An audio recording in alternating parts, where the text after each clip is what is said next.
নমস্কার বন্ধুরা, রকি কিচেনের তরফ থেকে সকলকে স্বাগত জানাচ্ছি।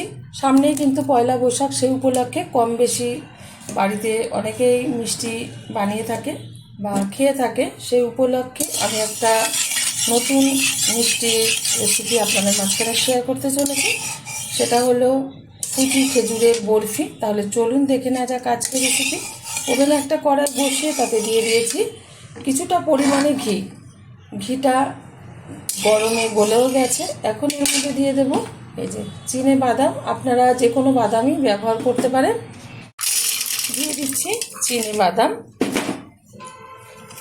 হালকা আছে ভেজে নেব। কাজু, পেস্তা, আলমন্ড যে কোনো বাদামই আপনারা ব্যবহার করতে পারেন। আর খুব সহজভাবে রেসিপিটা শেয়ার করার মানে হলো এটা প্রত্যেকের বাড়িতেই কিন্তু কম বেশি এই বাদামটা থেকে থাকে। আর যেসব বাদাম আমি বললাম অনেকের বাড়িতেই থাকে না, কারণ প্রচুর পরিমাণে এই বাদামের দাম। তো খুব সহজভাবে রেসিপিটা দেখাচ্ছি, ভালো লাগবে। বাদামটা সুন্দরভাবে ভাজা হয়ে গেছে। দিয়ে দিচ্ছি এর মধ্যে সুজি। খুব অল্প পরিমাণে সুজিটা ব্যবহার করলাম। আপনারা যতটা পরিমাণে করবেন বরফিটা, সেই অনুযায়ী সুজিটা ব্যবহার করবেন। খেতে কিন্তু অসাধারণ হয়। আপনারা না বানালে বুঝতে পারবেন না বাড়িতে। আমার এই রেসিপিটা যদি আপনাদের ভালো লেগে থাকে, আপনারা অবশ্যই আমার চ্যানেলটিকে সাবস্ক্রাইব করবেন, লাইক করবেন, শেয়ার করবেন। আজকে ঠিক যেরকমভাবে সুজি খেজুরের বরফি বানাচ্ছি, অবশ্যই ট্রাই করবেন। ছোটো বড় প্রত্যেকের ভীষণ ভীষণ ভালো লাগবে। নতুন বছরে শুরুতেই নতুন জিনিস দিয়ে আপনারা শুরু করুন। বছরটা যেন প্রত্যেকের ভীষণ ভীষণ ভালো কাটুক, এই শুভকামনা আমি করি সবসময়।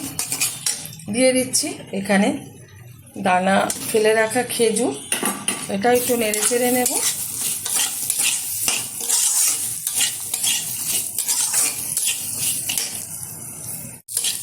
এখন দিয়ে দেবো কয়েকটা এলাচ থেতো করে নিয়েছি, ফ্লেভারটা ভীষণ ভালো আসবে। ভাজাটা কিন্তু হয়ে গেছে। ওভেনটা বন্ধ করে দিলাম। ঠান্ডা করে মিক্সিং জারে ঢেলে দেব।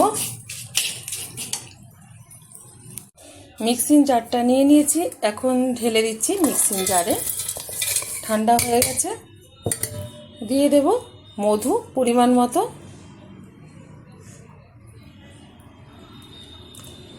বেশি মধু ব্যবহার করব না, কারণ খেজুর কিন্তু এমনিতেই ভীষণ মিষ্টি। ঢাকনাটা দিয়ে ভালোভাবে পেস্ট করে নেব। ঢাকনাটা তুলে দিচ্ছি। ভালোভাবে এই যে পেস্ট করা হয়ে গেছে, দেখিয়ে দিচ্ছি। এবার একটা পাত্রে মানে প্লেটে সেট করে নেব। নিয়েছি প্লেটের মধ্যে একটু ঘি নিয়ে একটু প্লেটের মধ্যে লাগিয়ে দিচ্ছি। এখন যে পেস্টটা আমি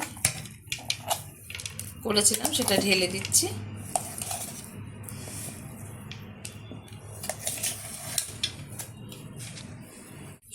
সবটা এক জায়গায় নিয়ে একটু সেপ দিয়ে নিচ্ছি। আপনারা এটা দিয়ে কিন্তু লাড্ডুও বানিয়ে নিতে পারেন, তাতেও ভালো লাগবে। কিন্তু আজকে বরফি বানাবো আমি, সেই কারণে একটু সেট করে নিচ্ছি।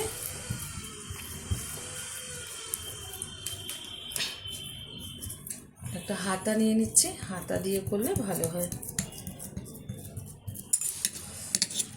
বন্ধুরা দেখতে পাচ্ছেন কত সুন্দর কিন্তু হয়েছে। ঠিক এর থেকেও সুন্দর খেতে লাগে।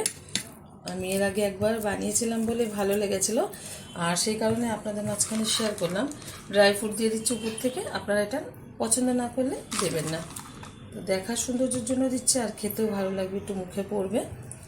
এটা কিন্তু এখন আমি ফ্রিজে রেখে দেবো প্রায় 30 মিনিট, তারপরে বের করে কেটে দেখাবো। এর বাদে আমি ফ্রিজ থেকে বের করে নিয়েছি, এখন কেটে দেখাচ্ছি।